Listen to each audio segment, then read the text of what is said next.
की बात है कि एक जंगल में 3 भैंसें रहती थी। वो तीनों बहुत अच्छी मित्र थी और उनकी मित्रता के कारण ही कोई भी जानवर उनसे झगड़ा नहीं करना चाहता था। उसी जंगल का एक राजा शेर उन तीनों भैंसों पर नजर रखता था। अरे ये तीनों भैंसे बहुत ही मोटे और तंदुरुस्त है, इनका शिकार करके तो मेरा मजा ही आ जाएगा। शेर बस उन तीनों को अलग होने का इंतजार कर रहा था कि कब ये तीनों अलग हों और मैं इनका शिकार कर लूं। तब शेर अपने पास एक लोमड़ी को बुलाता है। लोमड़ी, मैंने तुम्हें यहाँ किसी काम के लिए बुलाया है। जी महाराज, काम है। जंगल में जो वो 3 भैंसे हैं, उन्हें तुम्हें आपस में लड़ाकर अलग करना है, बस यही काम है। बस महाराज, इतनी सी बात। ये तो मेरे बाएं हाथ का काम है, लेकिन महाराज मेरा हिस्सा कितना होगा? उनमें से 1/3 हिस्सा मैं तुम्हें दूंगा। अब जाओ जल्दी से। बस फिर लोमड़ी एक भैंस के पास जाकर उसके कान भरने लगती है। सोनू भैंस, मैंने अभी उन दोनों भैंसों को एक शेर के पास खड़ा देखा। अच्छा, वो दोनों क्या कह रही थे? शेर ने उन दोनों को पकड़ लिया और शेर उन दोनों भैंसों को कुछ ही देर में मार डालेगा। इतना सुनकर सोनू भैंस उनकी मदद करने उनके पास जाती है। सोनू भैंस वहां जाकर देखती है कि वहां तो कोई नहीं था सिवाय शेर के। आओ आओ सोनू भैंस, पहले तुम्हारा ही नंबर है। अच्छा, तो ये उस लोमड़ी ने मुझसे झूठ बोला था। तभी शेर सोनू भैंस के ऊपर हमला कर देता है। वहीं से बाकी की 2 भैंसें गुजर रही थी तो वो देखती हैं, अरे ये क्या शेर ने किसे पकड़ रखा है? अरे ये तो सोनू भैंस, जल्दी से आओ। तभी वहां दोनों भैंस आकर अपने सींगों से शेर को दूर फेंककर मारती हैं। वो तीनों फिर से इकट्ठा देख शेर वहां से डरकर भाग जाता है।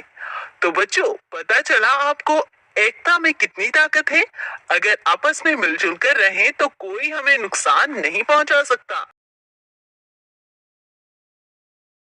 कुछ ही दिनों पहली बात है कि एक जंगल में बहुत से जानवर मिलजुल कर रहते थे। उस जंगल का राजा शेर था। शेर जंगल का राजा होने के कारण सभी जानवरों का बड़ा ख्याल रखता था। एक दिन अचानक बहुत से जानवर बेहोश होकर जमीन पर गिरने लगे।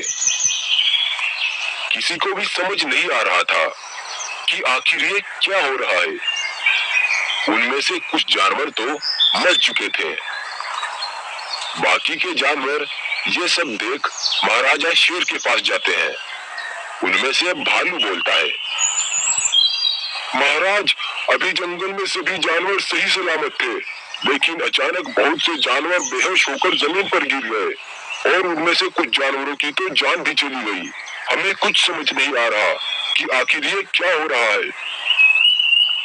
वहीं पास के एक गांव में 2 आदमी खड़े बात कर रहे थे। अरे सोहन भाई, ये न जाने कैसी बीमारी आई है। जो कोई भी इस बीमारी का शिकार होता है वो तो जान से ही चला जाता है। हाँ भाई, तुम सही कहते हो। अब तो बस जैसे हमारे प्रधानमंत्री ने बताया है कि हमें अपने घर में रहकर सैनिटाइजर और मास्क का इस्तेमाल करना होगा, तभी हम इस बीमारी से अपनी जान बचा पाएंगे। वहीं पास में खड़ा खरगोश ये सब देख रहा था। खरगोश ये सुनते ही भागा भागा शेर के पास पहुंचा और शेर से बोला, महाराज, अभी पास के गांव में जो लोग रहते हैं उनसे मैं एक बात सुनकर आया हूँ। यहाँ पर सभी जानवर इकट्ठे हैं, इसीलिए मैं सबको ये बता देता हूँ। वो कह रहे थे कि यहाँ पर एक जानलेवा बीमारी आ पहुंची है। जिस किसी को भी वो बीमारी होती है वो कुछ ही दिनों में मर जाता है। इसीलिए इस बीमारी से बचने के लिए अपने अपने घर में रहकर सैनिटाइजर और मास्क का इस्तेमाल करना होगा। मैंने जितना सुना आपको बता दिया महाराज। बहुत अच्छा किया खरगोश, हम सभी को भी यही करना होगा। कोई अपने घर से कुछ महीनों के लिए बाहर नहीं आएगा। सभी अपने अपने घर में रहकर सैनिटाइजर और मास्क का इस्तेमाल करेंगे। हम इस बीमारी का सामना कर पाएंगे, समझे? फिर सभी ने शेर की बात मानी और सभी जानवर अपने घर घर रहकर सैनिटाइजर मास्क का इस्तेमाल करने लगे। सभी जानवर अपने अपने घर रह रहे थे, इसीलिए पूरा जंगल सुनसान पड़ा था। और फिर कुछ महीने बीत जाने के बाद जानवर भोजन इकट्ठा करने के लिए घर से बाहर निकलते थे।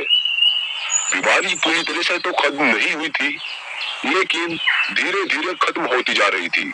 सभी ने इसका पालन किया और सही सलामत रहने लगे।